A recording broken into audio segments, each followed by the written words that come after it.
Okay, I'm going to go ahead and kick it off.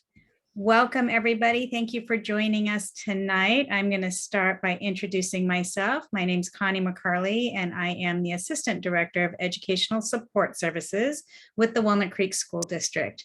I'm very thrilled tonight to be welcoming back our two district wellness coordinators. We have Adrienne Winslow and Corey Cohen, who are our presenters tonight on tips for stress management and resilience. These are skills that we all need, especially in these times. And these two licensed clinicians are going to give us some professional tips on how we can instill resilience in ourselves, but also in our children at home. So with that, I am going to turn it over to Adrienne and Corey. Thanks, Connie. All right, I'm going to share my screen. Adrienne, why don't you kick us off? All right. So tonight, as Connie said, we're kind of going over tips for stress management and resilience. And do a little introduction. Yeah, so our goals tonight, as the description said, so we're going to explore how to tap into some skills and talk about adaptability and optimism, and talk a little bit about resilience, and help hopefully give adults and kids some ways to get through and grow through difficult times. All right. So my name is Adrienne, and I am a licensed marriage and family therapist. I've been working with youth and families in a variety of settings for over 10 years, and grew up in Walnut Creek and went to Walnut Creek schools, and then I'm fortunate and honored to be back and working for the district myself and helping to kind of help our community learning these tips and skills. Thanks, Adrienne. My name is Corey Cohen. I am also one of the district wellness coordinators, and I am a licensed clinical social worker, and I've been working in school settings and mental health settings for over 20 years, helping kids and families and teachers with all kinds of various issues. I'm thrilled to be working with the Walnut Creek School District, and I'm excited to share this information with you tonight. If you have any questions, please feel free to reach out to us. This is our contact information here. We'll also give it to you at the end, and the slides will be shared with you and put on our district website.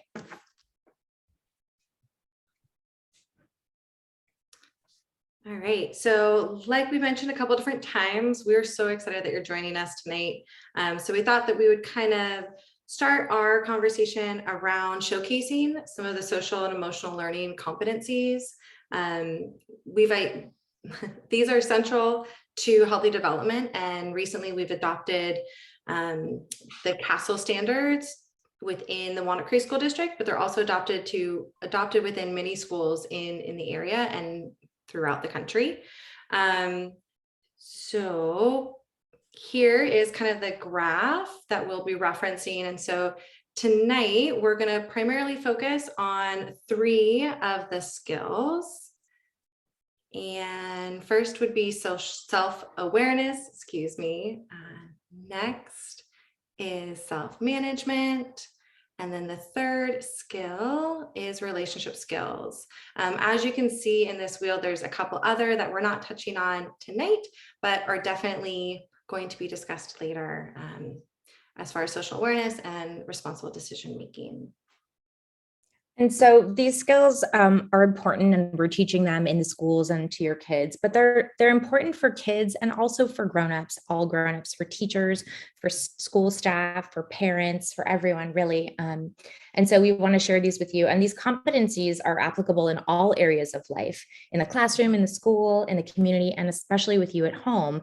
And so also we want you to notice that while we're discussing some of the skills and competencies that are in the center circle, that there are concentric circles. There are circles, no, they're not concentric. There are circles that surround these, and one of them is families and caregivers. And so another one is relationships. And we want you to know that like relationships are super important, and that's why we're focusing on parent ed as well. And the parent-child relationship, is arguably the most important relationship and context for the development of our children and for these skills as well.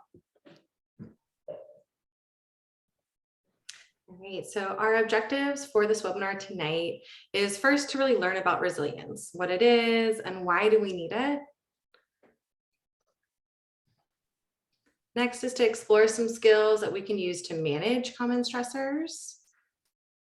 And last but not least is to build some strategies that will help all of us to bounce back after tough times. Thanks, Adrian. So we just want to do a little brief check-in. I hope that the chat is enabled. And if it's maybe Connie, if you just let me know if the responses come in, but if you can't respond in the chat, just think to yourself and answer this question for us if you can. So the question is, over the past 12 months, have you experienced no stress, a little stress, or a lot of stress?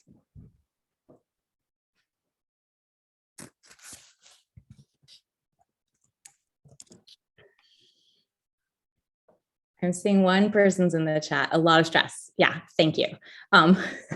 That's sort of, yeah. So wherever you are on the stress continuum, I'm guessing that most of us are somewhere between some stress or a little stress and a lot of stress. Yeah, a lot of stress. Thank you for sharing. Oh, I asked this question to a teacher earlier today, and she just sort of stopped and was like, so even in her body language, she was answering the question to me. So thank you for those of you who shared. Others, you might have had an internal reaction to this question. But basically, the point of asking this question is just to acknowledge the amount of stress that we're all under right now. And families, especially, are under a kind of stress that most of us have never experienced before. Maybe you felt that your family was thriving before the coronavirus pandemic. Maybe you were already struggling with some health issues or some finances or other challenges that are still, they still are going on even when we're in a global pandemic. But no matter where we started, we now all have these shared concerns about health and safety and caretaking. And so I think it's fair to say that almost all of us can use some extra support right now. And I also want to add that I'm pretty sure we've all done the best that we could adjusting to these unknowns and uncertainties of the last few years. So if you think back, it's sort of hard to imagine, but think back to like 2 years ago, we had absolutely no idea what would happen. We had no way to psychologically and physically prepare for where we are right now. And so it's like, I'm going to say, that we were thrown into the Olympics of stress. Some of us had some practice, others had life experience, but none of us, I don't believe, were formally trained in how to deal with an ongoing global pandemic. And so for a moment, let's stay with this metaphor here of psychological and physical training for an extreme set of challenges, as if we were athletes who may have trained for a sprint and now we're in a marathon.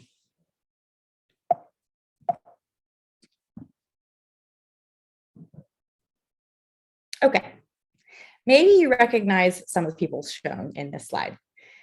Here are some highly successful athletes who supposedly aren't superhuman. They're people, right? People we can learn from. So successful athletes utilize consistent skills that elicit positive results. Also, they set realistic goals and they believe in themselves and their abilities. They have endurance, the ability to withstand prolonged stressful effort or activity. They have stamina, the ability to stay the course through tough times. They're adaptable. They learn from their wins and losses, and they change to become more effective at their sport. What we need right now is endurance and stamina, not only to make it through what we're going through right now in these tough times, but hopefully to be better than okay in a year from now. We also need adaptability to learn from these experiences and become better parents, better partners, better workers, better humans, better friends, etc. And we need that belief in ourselves that we have this ability to grow and endure and improve.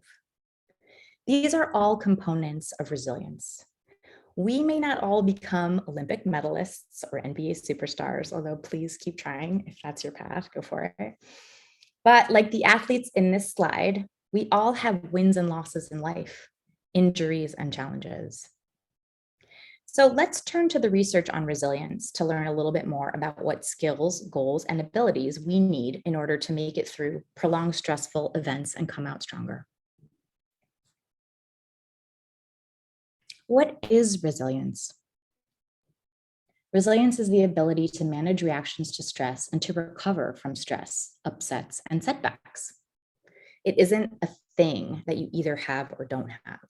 It's a collection of skills and capacities that we develop over our lifespan that can help us cope better and recover more quickly, or at least head in the right direction.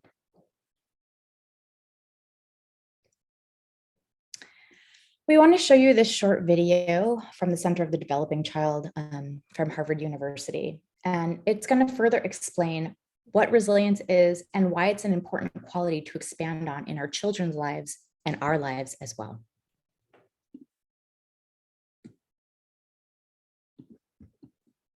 Why do some people do well despite serious hardships? The science of resilience can help us find answers. We define resilience as a good outcome in the face of adversity. The extent to which we can build capacities in all children early in their lives to be able to deal with whatever bumps in the road or major obstacles may be coming down the track. That's an investment in building strong human capital and healthy, productive adults. Some children face more obstacles and adversity than others. Like having a parent with a major mental illness, growing up in a very socioeconomically disadvantaged community, going to schools that are not good, being exposed to violence in the neighborhood or in the home. But some children do well despite these significant obstacles. Resilience is that ability or set of capacities for positive adaptation, allowing you to keep in balance. We're talking about the kinds of capacities and skills and the abilities that give people a sense of mastery and management of difficulty. It's tempting to think about children as either having this resilient quality or not, but resilience is built over time, just as and in parallel with how the architecture of the brain is built over time. It's not just in the person. It's in the interaction between the person and the environment. So we care about resilience for the same reason that we care about promoting healthy development, because in many respects it is the same. We are interested in promoting resilience in children so that, despite the odds, more and more children can grow up to be productive citizens.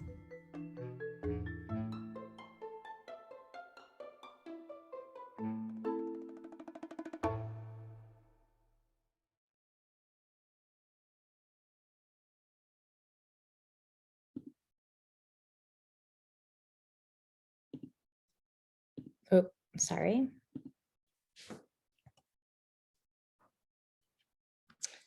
Okay, I'm going to tech mess up for a moment, but you're all going to be super patient with me because I'm building my tech skills. So as the video suggests, resilience is built over time in both children and adults. The video mentions a few ways resiliency can be nurtured. So through responsive relationships, safe communities, skilled caregiving, and healthy environments. And we all have the capacity to do well despite significant obstacles and adversity, especially if we understand the skills and capacities we need to build in order to successfully manage stress and difficulties.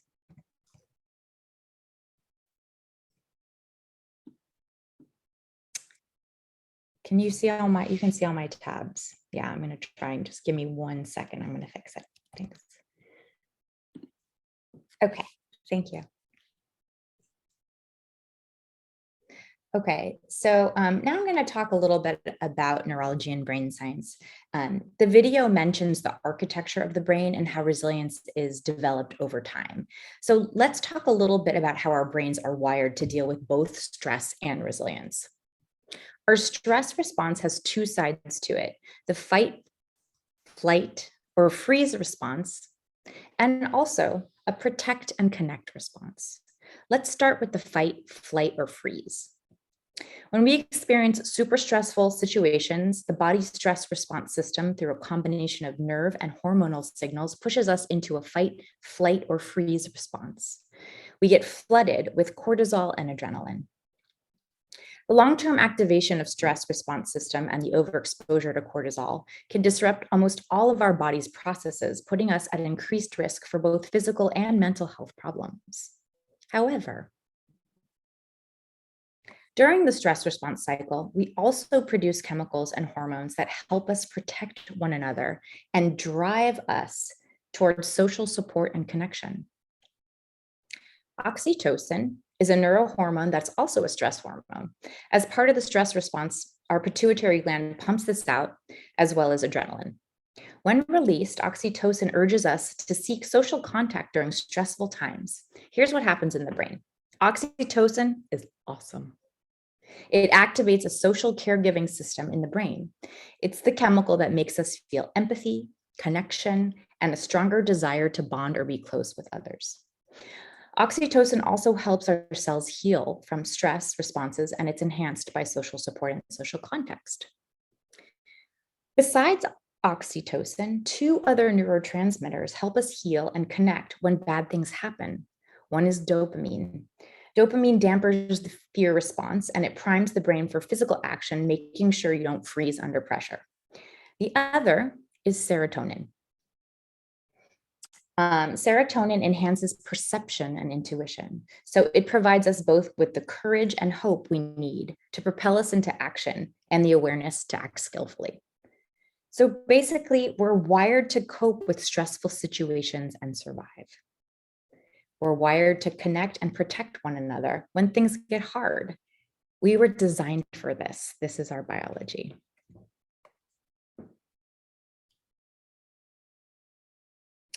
So stress responses, when handled in adaptive ways, can trigger a biology of courage and connection. The more we persevere and get through hard things, the more wired our brains and bodies are primed to deal with them successfully in the future. The new science of stress also reveals that how we think about stress matters. When we do hard things, when we learn to connect with others, when we know we can get through things, we actually nurture bravery, hope, optimism, and the ability to cope with hard things in the future. The experiencing of managing intense stress, as well as the belief that we can make it through and face challenges to come, actually enhance the likelihood that we will be able to do so in the future. Additionally, when we model bravery, hope, and optimism for our kids, we're teaching them to believe in themselves and the ability to do hard things and persevere. All right, thank you, Corey. That was all such valuable and helpful information. I really enjoyed hearing the brain science behind it too. And I think it's just really important to kind of apply as we move into this next section of kind of skill building. So now that we have some of those foundational understandings around resilience and what it is and kind of what's happening in our brain and how we are built and hardwired, now let's slide into what we do with this knowledge. So what are some skills that we can use to manage common stressors? Well, lucky for you, and tonight, it's exactly what we're talking about. So first, we're going to kind of circle back to some of those skills that we mentioned earlier in the very beginning with the wheel and castle. The first is self-awareness. So self-awareness is defined as the ability to understand one's own emotions, thoughts, and values, and how they influence our behaviors across a variety of contexts. So it might be recognizing your strengths and limitations, cultivating a sense of confidence, and kind of finding your own purpose, right? When we're aware of those things, then we can kind of fine tune and further apply how to utilize our strengths towards whatever kind of stress or difficult situation is coming our way. The next skill that we're going to also discuss is self-management. So self-management being the ability to manage one's emotions, thoughts, and behaviors effectively and in a variety of situations to achieve our goals and aspirations. So like tonight, we're talking about it in the context of managing stress, feeling motivated and really being able to apply our management skills to accomplish our goals. last but not least, relationship skills. Wow. Fumbling over my words here. So thanks for that patience too. So relationship skills are, in this context, we're talking about the ability to establish and maintain healthy and supportive relationships and to effectively navigate situations with a variety of people and groups. So some ways that our relationship skills might be helpful in navigating stressful or difficult moments is considering how we're communicating. Are we asking for the things that we need? Are we listening to the people around us and hearing what they are needing in these different situations that may or may not be stressful? How are we negotiating and navigating moments of conflict? And this last bullet point, like, are we seeking and offering help to other people, whether it be our friends and family or people in our community, or maybe folks in our own homes? And then moving right along. Now that we have some understanding about the different types of skills that we're diving more into and how they can each uniquely apply for managing stress and building resilience, let's kind of consider a situation. So before we go into further details, I have a feeling that all of us can agree for a familiar stressor, which would be getting your kids out the door, getting them to school on time. Maybe it's just getting them ready for the carpool pickup, and making sure that they have their backpack and their lunch and their water bottle and their mask and whatever else they're needing for that day.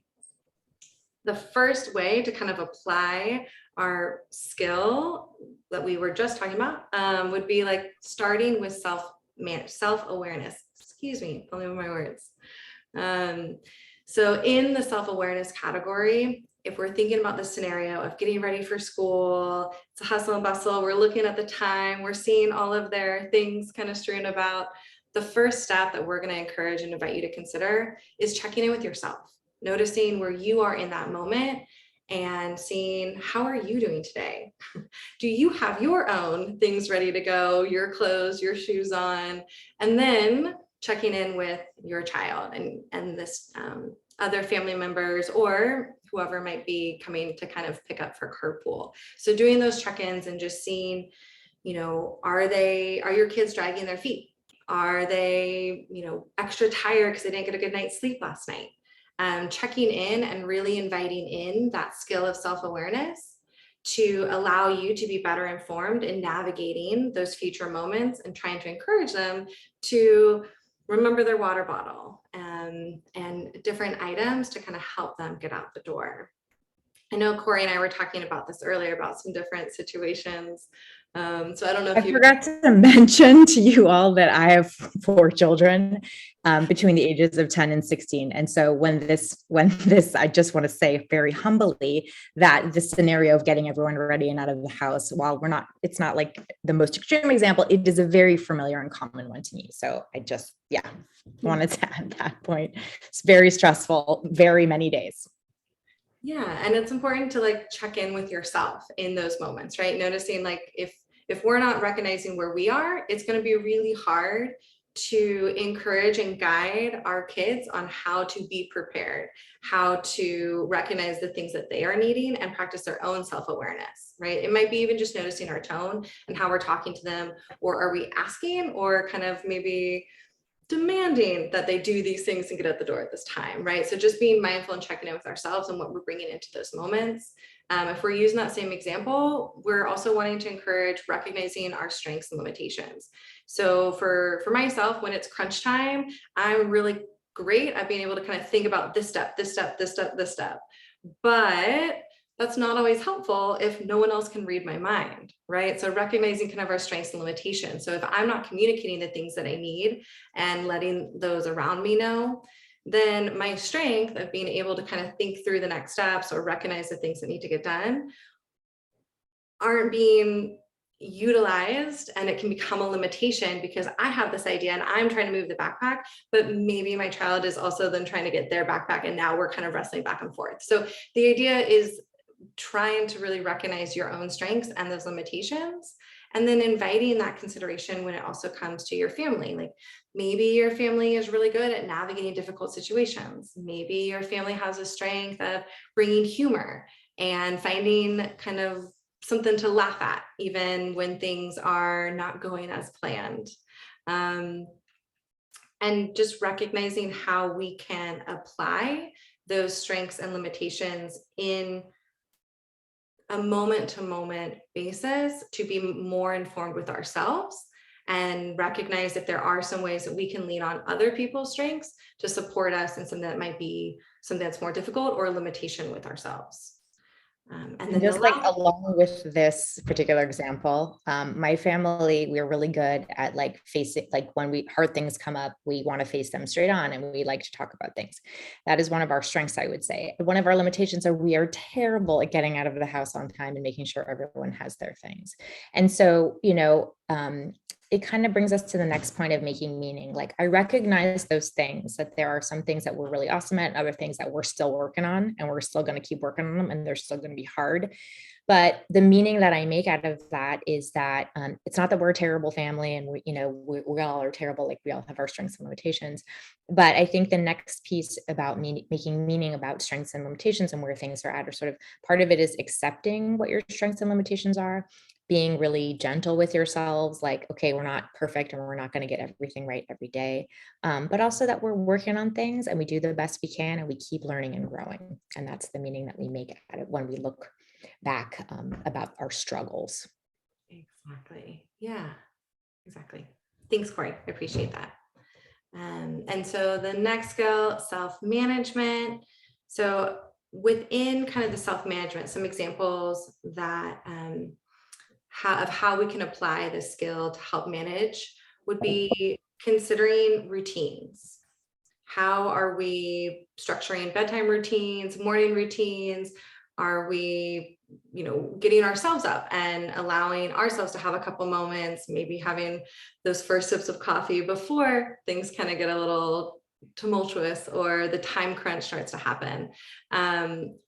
Leading into managing our own emotions, right? So if we recognize that building some of those routines that are helpful for us in managing our own emotions, we help to set that structure within our families and households, but also just within our day-to-day practices. And so considering the environment that you're in, right? And recognizing your workplace, recognizing your home, recognizing the different areas that you can control, because there are so many things in our lives that we don't have the ability to manage everything or make sure that every single thing is safe. But there are things that we do have control over, and really focusing on those things that we can control. So noticing those routines again that we can kind of structure or encourage with ourselves and within our family, noticing how we are practicing and modeling managing our own emotions, and recognizing ways that we can consider our environment. Maybe it is helpful to have music on the way to school. Maybe it's not. Maybe you need music today. Maybe you don't, right? But really kind of recognizing where you are and also modeling those things so that our kids can see that firsthand. Anything you want to add, Corey? Examples or anything? I was just thinking about the routine too, that like there's a lot of unpredictability and uncertainty right now. And I think one of the key focuses about getting through these things and thriving is to, again, like what you're saying, create a routine, not to be, super hyper rigid about things, but to have a sense of normalcy within whatever's going on in the world, to have a sense of routine and structure, and predictability is good for all of our brains. Yeah, thank you. Great point. I left that one off by accident. So then our final skill tonight that we were kind of circling back to is our relationships, and really noticing how we are building those connections. Are we making time for our relationships? Are we making time for our relationship with ourselves? Are we making time for relationships with each member in our household? Or maybe those friends in our lives that we really feel encouraged and nurtured and kind of restored by when we hang out, right? Are we really intentionally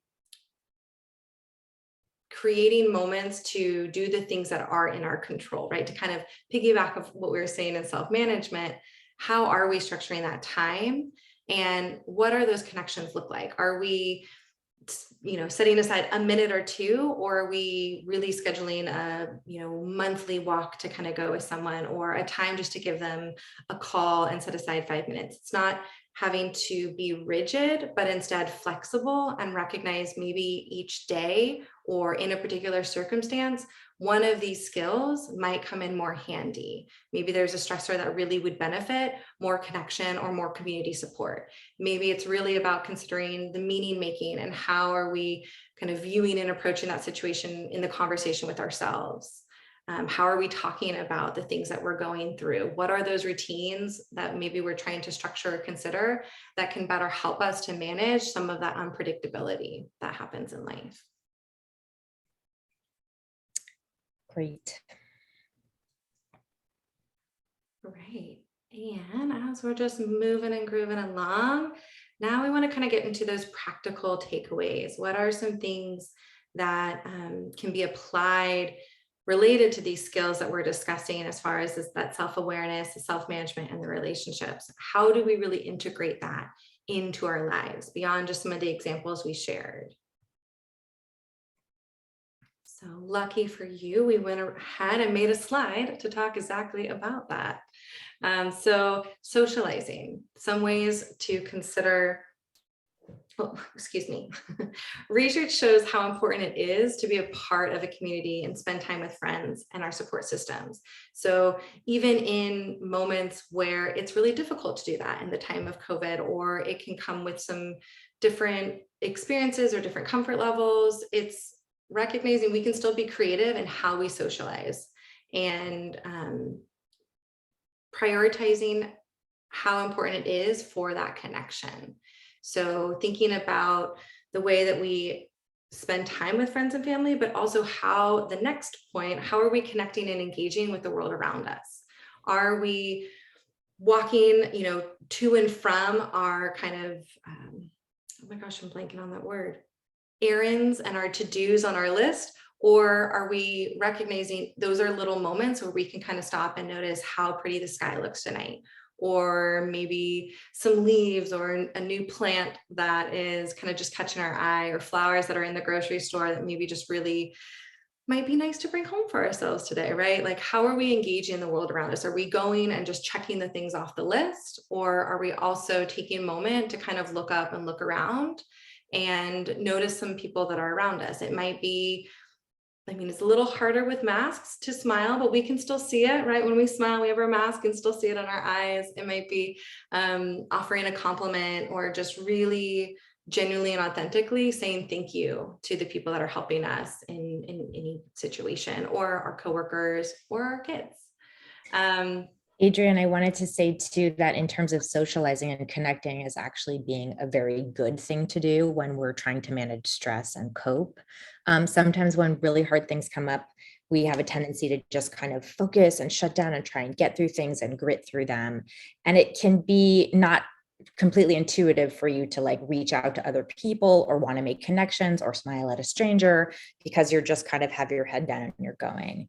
And so, if in those moments you can remember that these things actually will help you and they will help you in the future, that's kind of what we want to emphasize as well in terms of like the social piece and the connecting and engaging with the world around you.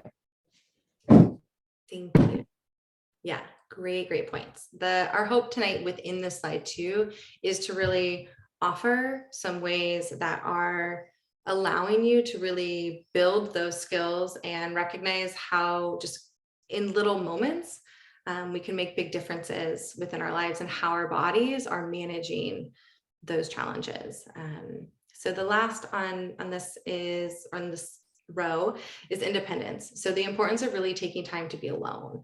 Obviously, it's not always possible, but it might be getting creative with how we're choosing to find some time to be alone and how we're able to connect in. So this might be taking the trash out, but maybe taking a little extra detour, walking in a couple circles before walking back into the house. It might be taking for a moment and just looking up and noticing how beautiful the moon is tonight.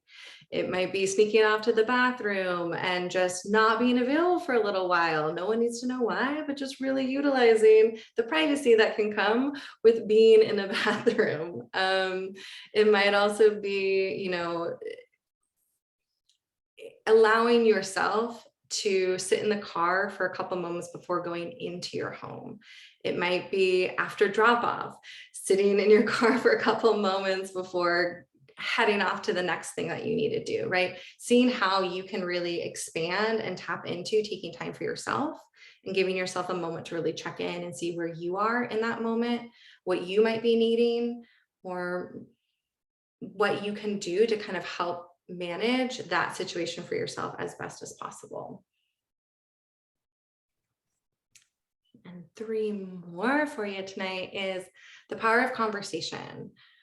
By sharing our experiences with other adults and professionals, we can really allow ourselves an opportunity to process and to notice how we really are feeling. Sometimes I don't realize how I really am doing until someone asks me, and I might have an automated response of like, oh, doing good.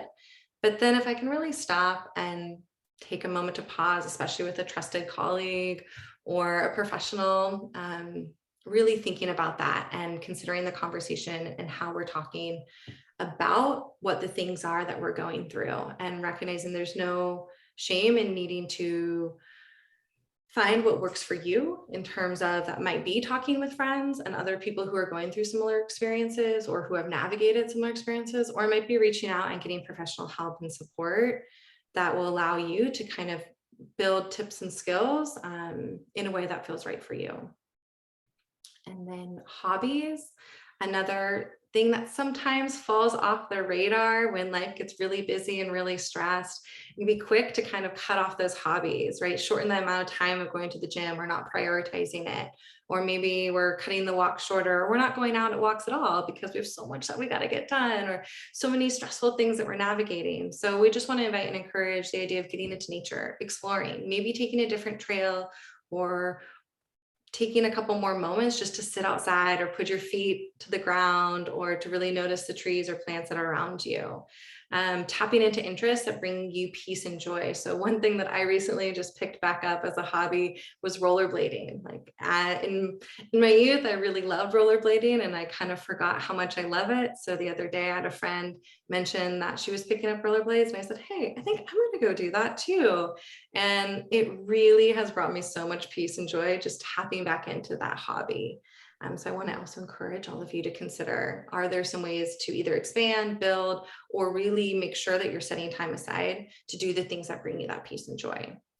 And then last but not least is the power of distraction, and how it's really important for us to take some moments to be distracted. Nobody can be on and plugged in and doing all the things all the time. So recognizing it's really healthy for us to take time and plug in. That might be with technology, that might be watching a movie or sitting down and having family time, playing a board game. It might be reading a book or listening to a podcast. The trick here is noticing how to do so in a way that is allowing you to manage stress and not leading to adding more stress or creating opportunities where we're not still engaging our mind in processing whatever we might be needing in that moment. So some ideas might be like watching a movie, or watching a show that's like informative and allowing you to learn something new, but isn't related to whatever stressful situation might be going on in your life. It might be encouraging your kids to also take some moments to read a book and do something different, or to learn a new skill, or learn a new, I'm totally blanked on the word I was going to say. I think just taking a moment for them to also be distracted, but allowing them to remember that that's not the only skill of managing stress and distraction, but it is one that sometimes kids are quick to lean on and kind of reach out to, but is not as often with parents in terms of intentional distraction. So We don't want you to just like veg out, but it is important for your brain and body to have a break from dealing with stress and coping. And so whatever that means for you, to find that, like, I had this experience where my dishwasher is broken. And so I am in a world of dishes. And to me, that's not, I mean, it's not the most stressful thing in the world. Again, I'm just finding examples from real life. But in order for me to not stress about that and like dread the job ahead, I distract myself with really good music, and that helps me get through it. It doesn't take the chore away. It doesn't make the problem disappear, but I can tell you that it does help a little bit. So we're offering you a few different things to think about, a few different ways, and distraction can certainly be one of them. Mhm. Yeah.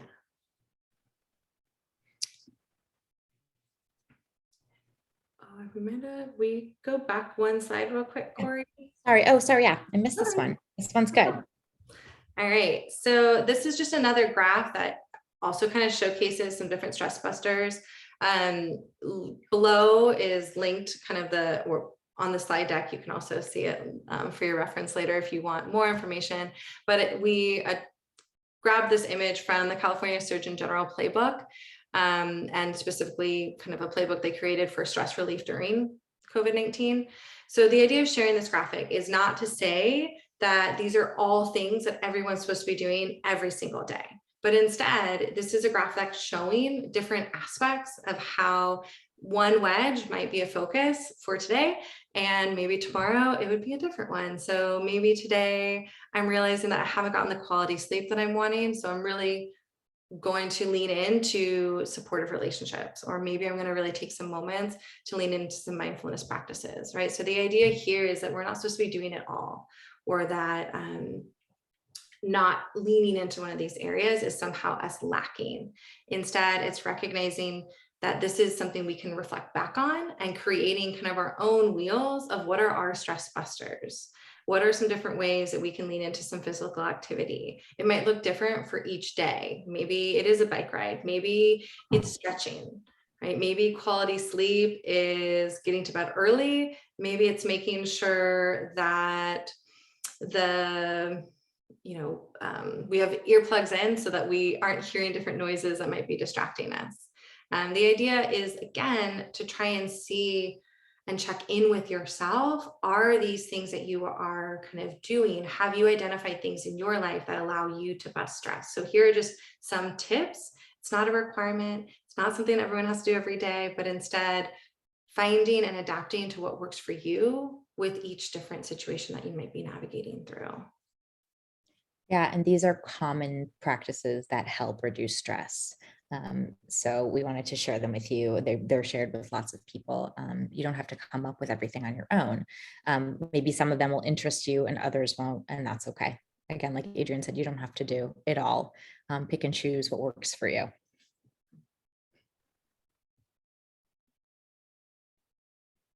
All right, so as we kind of talked a couple different times, Corey's mentioned this, and within the video is mentioned too, is it's never too late to build resilience. It's never too late to start to examine our routines and to dive inward and see how we can expand the things that we're doing and utilizing the skills around us to help us navigate some of the bumps in the road.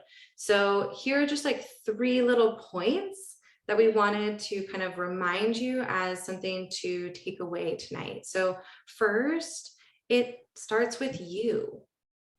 So just as on an airplane, they recommend if the oxygen mask were to drop, cabin pressure drops and the oxygen mask comes down, the first thing that you do is put the oxygen mask on yourself. It might feel odd, and you might want to put your oxygen mask on your child if they're sitting next to you, but when it comes to safety and being able to really make sure we can help those around us, we have to take care of ourselves first. We have to put the oxygen mask on us and make sure that we are doing things to manage our own stress before we can really help support and model and encourage for those within our families to be managing and taking care of their own stress and allowing and supporting them to navigate those stressful situations if they're unable to kind of do so on their own.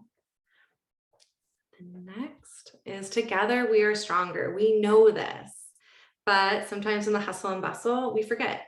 Safe relationships, community, and connections are critical in weathering any storm, knowing that we are together and have each other's back.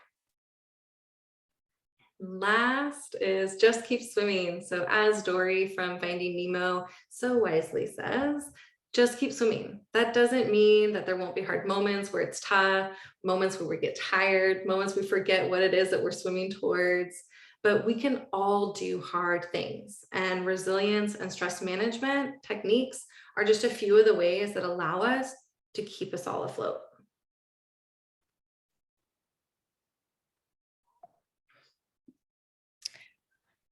Okay, so we're coming to near the end of our presentation. We hope that we gave you some things to think about and some things you might want to try. But we're going to just throw out a few reflective questions for you. So before we put these on the screen, just take a moment, maybe have a deep breath or just relax your body for a second to sort of prime yourself for just some introspection and reflective thinking. It also helps integrate all this information we've just thrown at you.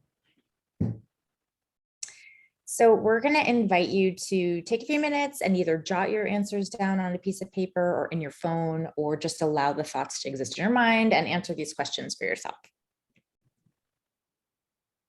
So the first one is, what is one thing you already do that you're going to continue and prioritize in your life?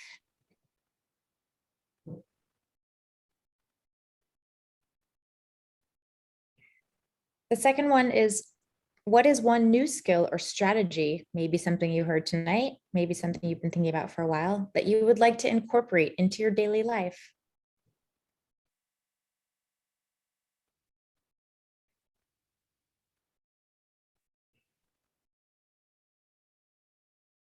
And the last one is, who is one person you can share these answers with?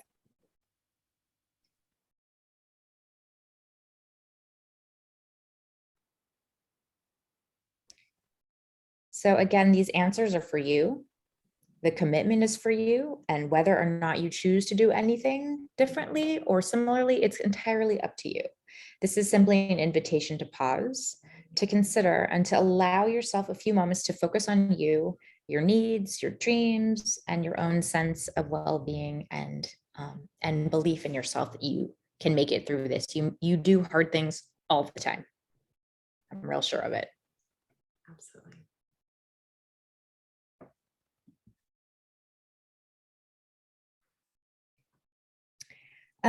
So as we come to the end of this, we're going to have a few minutes for question and answers after this, but we wanted to share some, and again, this is in the slides, some resources with you, some of the things we used to put this presentation together. If you want to dive a little bit deeper into some of the research about stress, we have some TED Talks, some parenting things if you're interested in them. Some stuff about mindfulness and de-stressing and uncertainty and building resilient skills. So please feel free to take a look at any of these. We also want to call your attention to the Walnut Creek School District website. We have a lot of resources there, including a calming room, which is great for kids and adults. I will swear by this. Yeah, it's I use it all the time. And then we also have a bunch of social emotional learning or SEL resources for parents that are listed on the website.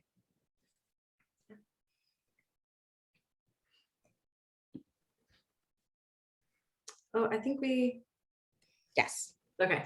I skipped the last one. Sorry. No problem. I was just thinking, wait, we're just talking about having time for questions. And if there's anything we can answer. So we wanted just to kind of wrap up with this lovely quote. So resilience is all about being able to overcome the unexpected. The goal of resilience isn't to just survive, but thrive. So as we kind of wrap up, if anyone has any questions, we'd like to invite you to send them to us in the chat.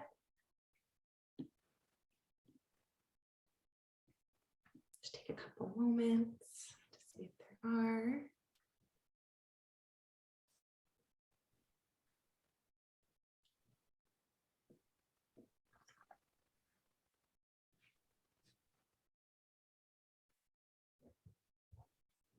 I'm not seeing any, so just gonna give it a couple more moments, but as we're kind of just waiting, thank you all for being here and listening, and hopefully everyone is having a nice evening, but feeling like these skills and tips and some of the background information just around resilience and what it is and why it's important.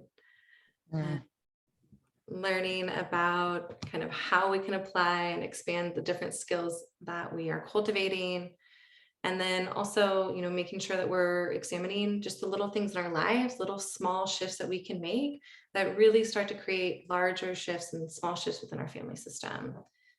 Corey, it looks like there's a couple things that are coming in. Yeah, I see the comment about ACEs or adverse childhood experiences, and the comment is thanking us for including them. And yes, there's a lot of really great research around adverse childhood experiences and the connection between stress and trauma and physical and mental health outcomes in life. So it's great research. If anyone's interested, we can send you stuff where you can look it up. But yes, thank you for mentioning that. Several people mentioning them. Yeah. So yeah. Great.